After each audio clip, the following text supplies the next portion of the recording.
How's it going, guys? Welcome back to another video. In this video today, I'm going to take you through 4, maybe 5 of my favourite leg building exercises.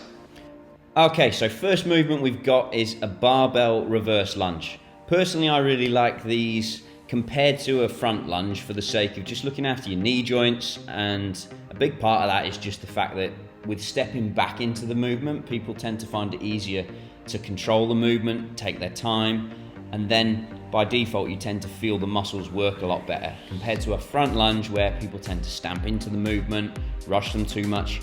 You can't really do that on a reverse lunge. So yeah, I tend to find it a really favourable movement for pretty much hitting every muscle in the lower body, hamstrings, glutes and quads, and you can see there I'm not overstepping it, I'm not lunging back too far, but then equally they're not little mini ones either. We're aiming for a right angle at the knee joint at the end of the reps. Next up, you can see me strapping up here for Romanian deadlifts. You will get to a point where you need to use straps on these because ultimately, as you progress this movement, the limiting factor is going to be your grip.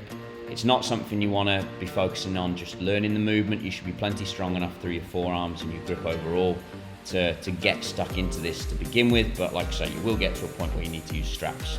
Probably my favourite hip hinge movement, as in the movements where we look to flex at the hips. What you're really looking to do is make sure you don't drop the hips at all, as in drop them down towards the floor. We want to just keep slotting them forwards and backwards, keeping the bar super straight, close to the thighs, knees and shins, and that bar path should travel in a really nice straight line all the way through. That's what that side-on angle shows you there. You can see a nice vertical line. We're not letting that bar drop out away from you forward. If you do that, then you'll end up loading the low back too much. We want to do that movement as if it's on a Smith machine. That bar should literally only be able to move in that one straight line throughout. And for a bonus, just squeeze the glutes at the top by pushing the hips into the bar. Next up, we've got a decline leg press. Now, great movement for fixing you into position and really just nailing the particular muscle group in the legs you're looking to nail. In this variation, I've got my feet in the middle of the foot plate, and that's going to give me more quad development or more quad contraction as I'm going through the movement. If I wanted to hit more hamstrings and glutes, then I'd raise the feet a little bit higher so the toes are just creeping over the top of the foot plate. You'll see from that angle there, I'm really concentrating on keeping the knees apart from one another. You tend to see a lot of people letting their knees cave in, and that's going to ultimately lead to problems, and very often you'll see people get injured on this kind of movement if they've got bad control of their knees, both for the sake of caving in or caving out and for locking out as well. You do not want to lock your knees on the leg press.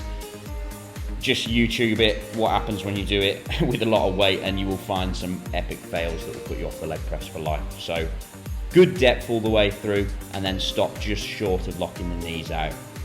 Now that brings us to the last movement, which is standard leg extension. And the thing with this movement, it's not that the leg extension has the ability to build you a ton more muscle than any of the movements I've showed you previous. In fact, probably the one that gives you the least, just because it isolates the quads alone rather than multiple muscle groups like the other movements. But I've got it included because it's a really nice movement for getting you good at getting a good mind-muscle connection to your quads and really getting a good ability to squeeze the muscle group as hard as you can. And ultimately, the better you can do that on every movement, the more ability you'll have to grow the muscle group. You want to be able to contract every fiber as well as possible, and this is a great movement for teaching yourself how to do that in a fixed movement. And the other thing, like with all the movements you can see, is that there's control, but there's intensity and intent with every rep. Control on the lengthening phase on the way down, and plenty of power as we're coming up.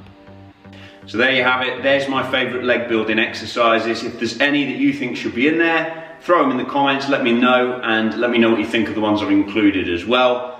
I'll be sure to do more of these videos. For that reason, like, subscribe, you know the drill by now, and yeah, I'll see you in the next one.